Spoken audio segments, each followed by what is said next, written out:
Well, Vera, the time has come to meet this man who slandered and destroyed my name. Let God be our judge, even after our death.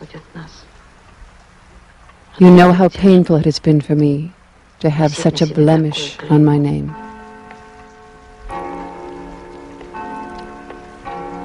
Allow me to introduce myself. I am Всеволод Sergeyevich Solovyov.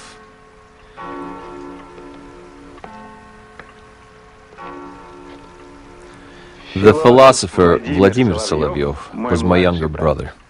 He never met Madame Blavatsky, never had any contact with her, so he always resented it when people denounced and reproached him for his assaults on her. It was I, not him. My association with Madame Blavatsky dates back to 1884 in Paris, when I responded to an announcement in a newspaper which read, "For those interested in theosophy, Madame Blavatsky has returned to Europe," and it gave her address.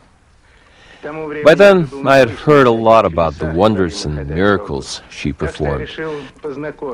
I wanted to become acquainted with my outstanding countrywoman. So, I went to her house to meet her. The door was opened by a Hindu man. In the room I found a heavy-set woman, sitting at a desk writing something and smoking a cigarette. She looked up at me, and I saw her beautiful turquoise eyes. Her manner of speaking was distinctly Russian, with the charm and humor common among the people of the Russian provinces. I asked her how long she was planning to stay in Paris, and her reply was, "My master will tell me." And I heard the sounds of silver bells. From that very first meeting, I felt her influence on me. I was charmed by her.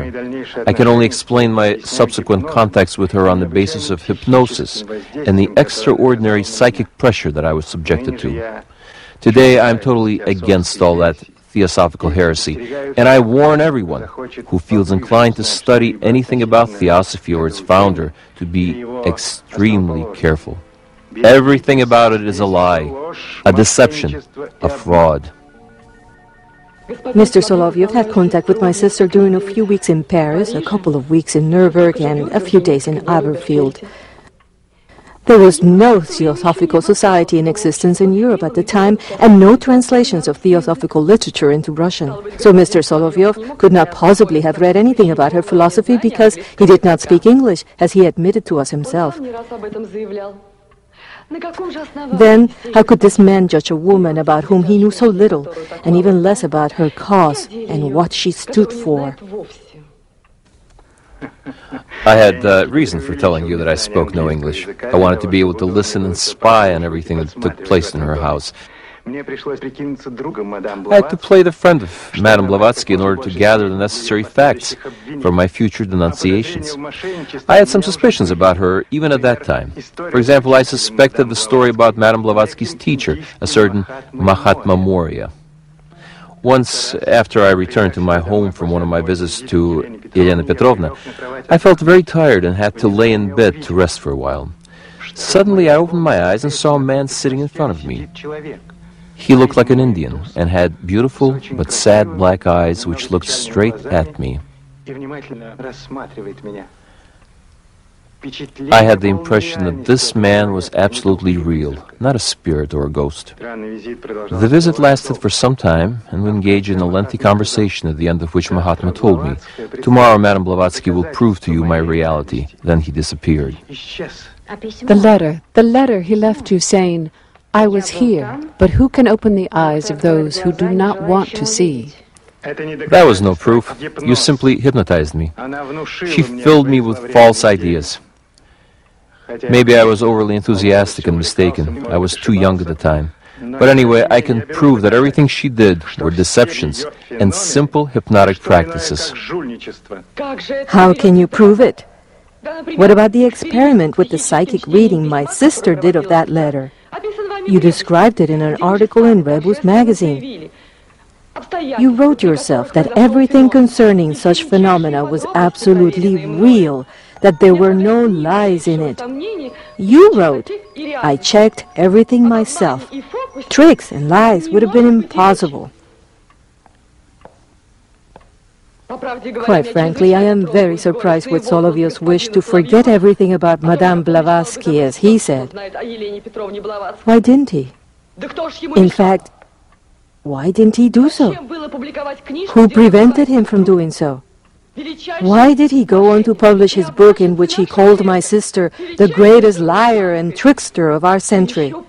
And why did he publish his book after my sister's death, when he was sure that she could do nothing to protect her name? How can a man who was allegedly hypnotized presume to be a good judge of anything? Perhaps now he is being hypnotized by somebody else. If he is indeed such a sensitive person and so easily influenced by everyone around him, how can we distinguish in his writings when he is telling the truth or when he is being fooled under hypnosis? Vera Petrovna, my dear, why are you so anxious? Your sister is not such a simple person that she can't protect herself without your help. By the way, I would like to add that I solved the mystery of the silver bell. Once, when I was getting ready to leave Helena Petrovna's house and was putting on my coat in her lobby, Madame Blavatsky, who was standing near me, clumsily dropped something on the floor. I picked it up and, smiling, handed it back to her. It was a pretty silver object of oriental craftsmanship.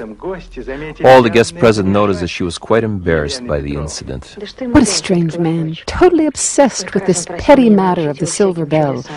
How many times had he asked me to teach him how to perform miracles and wonders, how I produced music out of thin air. Simple. I wave my hand and there is music. It is impossible to teach those kinds of things. How could I teach him?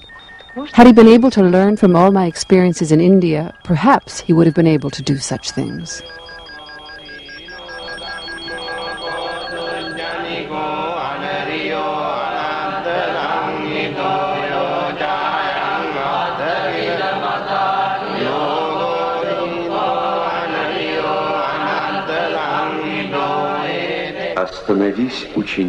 Stop, student. One more word. When you find in your heart divine compassion, you discover the law of the universe, the essence of internal harmony, the soul of the world, the light of truth and eternal love.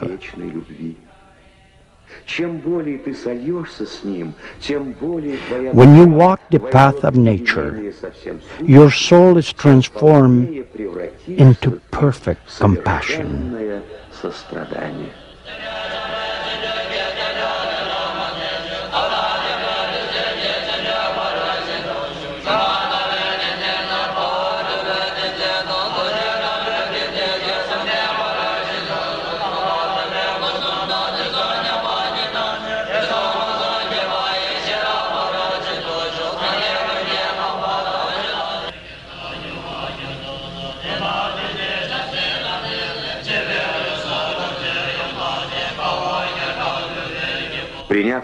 Those who accept theosophy are inspired by a constant search for divine wisdom and God's kingdom within.